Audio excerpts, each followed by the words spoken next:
Kailangan mo rin talaga mag-aral eh, no? Huwag ka na kayo mag-aral, no? Sama ka na lang sa akin. Mag-scout na lang tayo maghapon. Mag-vlog na lang tayo. Tara, pakasal na tayo. Charot. Joke lang. Hindi ko narinig mo sana kanina sila mama eh. Ay, kasi pas, oh. Diretso na, oh. Ang bihira lang. Nako. Kung biro-biro lang ganyan. Ako. Handa to. Pero darating din naman tayo eh. Di ba? Siyempre. Ano yun?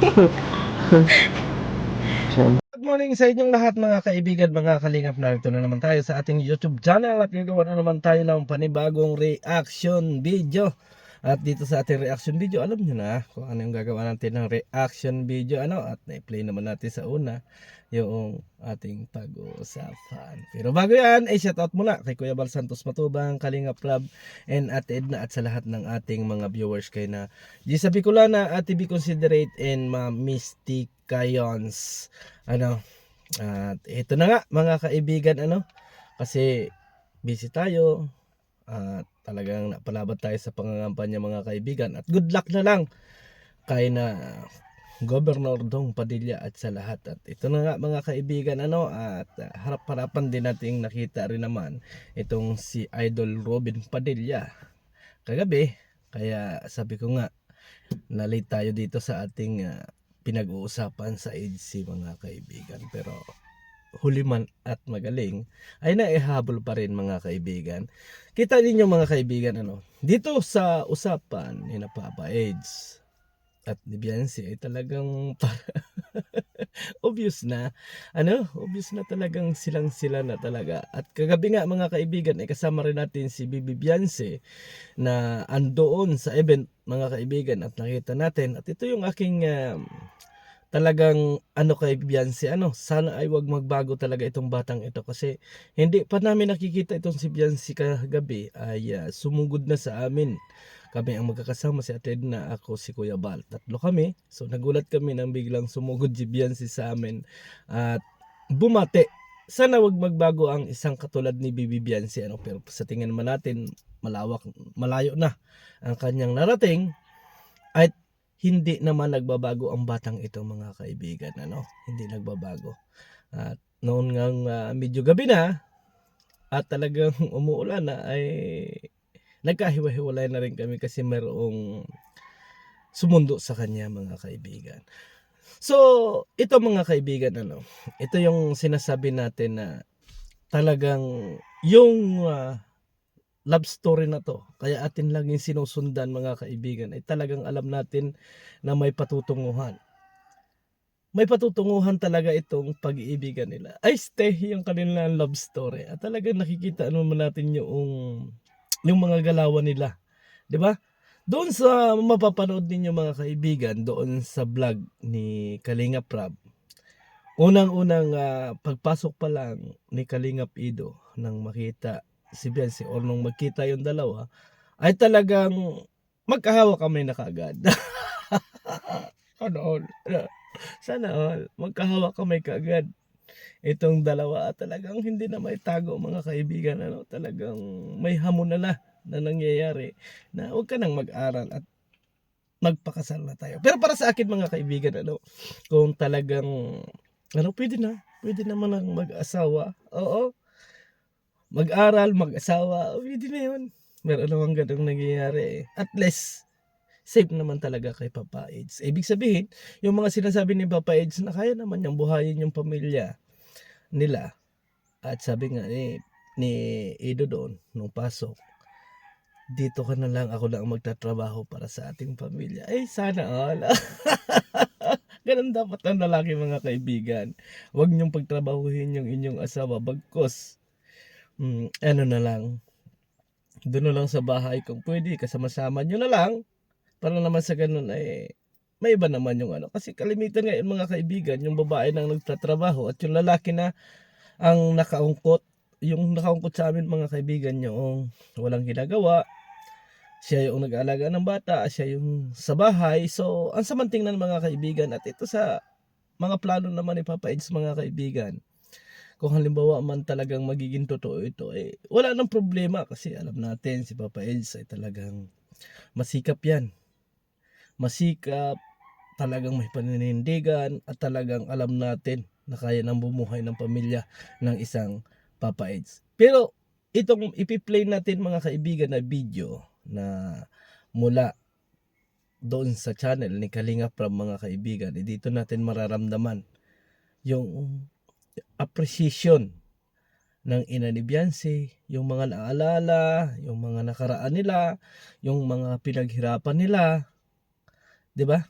Ito po yung kanila talagang laging tinitingnan. At sana habang buhay na tingnan nila ito, yung mga nangyari sa kanilang buhay. Heto mga kaibigan, at i-play natin ang video ito. Tara na. Kilala niyo po pa ba yung panahon? Anong pagkakaiba nung hindi niyo pa nakikilala ang Team Kalingap, si Kalinga Prab, sa buhay niyo ngayon? Gaano po yung pagkakaiba na yun? Ano po, ang pagkakaiba po ay sobra pong laki kasi noon ang sobrang hirap namin trabaho ko sa malayong lugar. Sa ngayon po nang makilala kami namin sila Kuya Bals at Kuya Rab, ay dito na lang po kami magkakasamang mag-anak. Hindi katulad noon na pupunta pa ako sa nakamalayo para lang makakuha ng pera pang sa pamilya ko. Laki pong pasalamat ako sa Team Kalingap at nakilala po kami. So kumbaga parang nagkasama-sama po kayo. Hindi na kami nagkakahiwalay.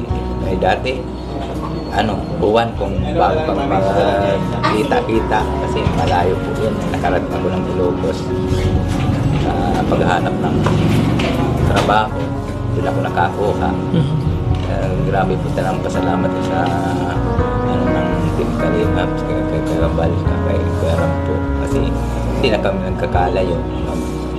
Kumpara yung dati sa ngayon. Sobrang laki ng pagbabago ngayon talaga kaysa sa dati kasi yung dati talaga sobrang paghihirap namin talaga yung naranasan namin, tapos halos puro paghihirap. Kasi ang laki ng pagbabago kasi talaga ngayon ay parang maginhawa na sa pamumuhay, yung ang daming tumulong, yung dahil sa Kalinga, kaya na Kuya Bal, Kuya Ram. Tsaka yung pag-aaral ni Beyonce, dati naglalakad lang siya noon, naawa pag ako dun sa kanya. Ngayon ay talagang nasuportahan ng pag-aaral niya. Yun kasi yung talagang ko sa kanya yung pag-aaral.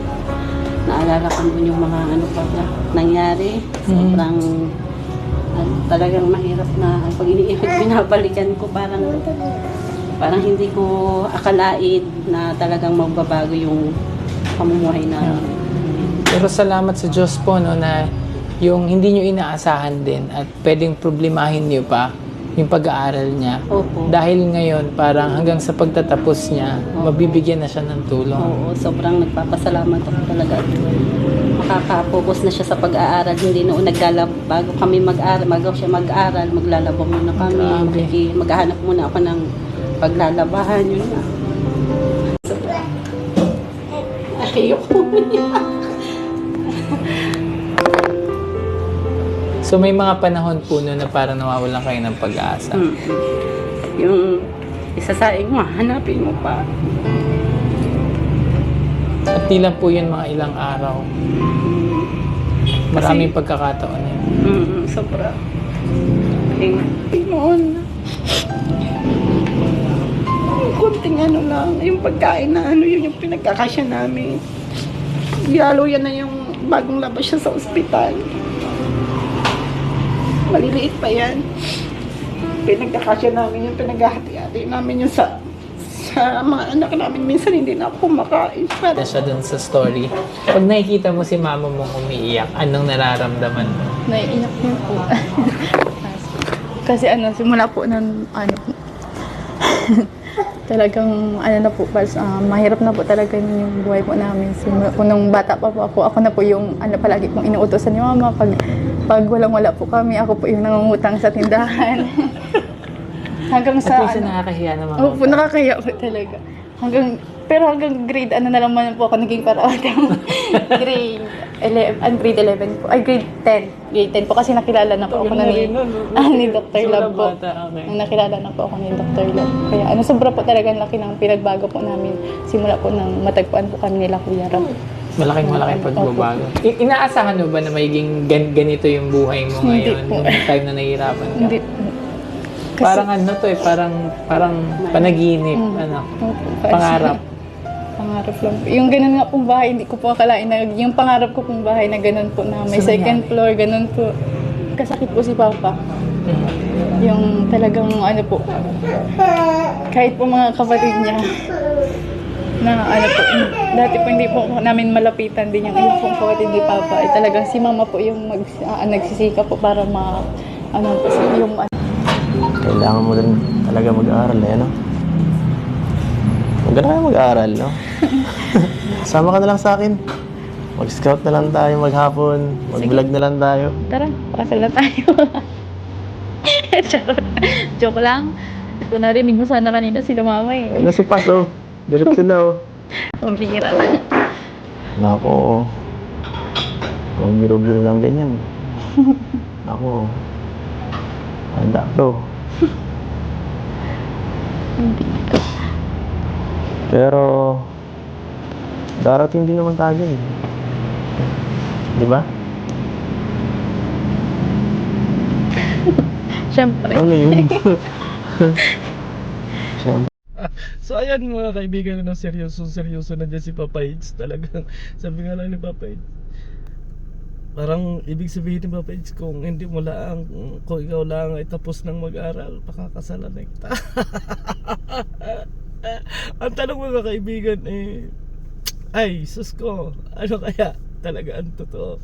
Pero mga kaibigan, sa opinion ko lang, opinion ko, hindi ko naman yung ibang opinion ninyo, pero para sa akin mga kaibigan ko, ako kay Papa Ed, sa harmony ko na ito ng pakasal. Kasal lang tayo at ako na lang yung magpapaaral sa iyo. Sama-sama ka lang sa akin para wala nang kawala. Para sa akin sigurista na yan, kasi sigurista na kung ako sa akin. Kasi sa tingin ko mga kaibigan, napakadalang na yung babae na makikilala natin mga kaibigan na kasintatag ng batang ito. Sa murang edad, sa murang pag-iisip, ay nandoon yung kanyang paninindigan. Kasi alam natin mga kaibigan na napakaraming tao na talagang tutol sa kanila, or may mga taong gumagawa ng paraan para masira yung kanilang love team. Pero si Biancy mga kaibigan ay talagang patuloy na ipinaglalaban kung ano yung nararamdaman niya. Sana all may pinaglalaban. Kasi yung iba dyan mga kaibigan ay hindi kayang ipaglaban ang lahat. At bigla na lang susuko, lalo na kung halimbawa ang mga nasa paligid niya ay mga nagsasabi na ganito garin diba? Pero si Biancy mga kaibigan ay talagang makikita natin na matatag siya. Talagang gusto niyang ipaglaban kung ano yung gusto niya. At kagabi nga mga kaibigan nakausap natin yung bata at sabi nga niya sa atin, tinulungan din niya ako sa pagbablog, kasi siguro nakita niya na nangangalay din ako, meron akong pawisan na ako, kaya tinulungan niya ako habang naka-off yung camera mga kaibigan, nagkukwentuhan kami. Ay sana talaga palagi na silang magkasama mga kaibigan, kasi ang ano pala nun mga kaibigan, kaya yung iba na mga classmate ni Biancy ay nagtatrabaho na yung ibang mga classmate ni Biancy. Ang gusto talaga ni Biancy mga kaibigan ay makapagtrabaho, pero ayaw ni Papa Eds, kinuha na lang si Biancy para makasama-sama sa kanya sa pagbablog. Siya na po pala yung cameraman ni Papa Eds. Ay sana all, kunin mo na Papa Eds, huwag mo nang patagalin. Pagdating ng 18 pakasalan mo na, paaralin mo pa rin naman, no? At sige, ituloy na. Kaya mga kaibigan, mga kalingap, hanggang dito na lang yung ating reaction video, at good luck sa kanilang dalawa. At talagang itong serye na ito ang lagi nating inaabangan. Thank you sa inyong lahat, and sana makabuto tayo ng maayos sa mga taong karapat dapat at wag nating ibinta ang ating dangal. So, hanggang sa muli, maraming salamat and God bless. Bye bye.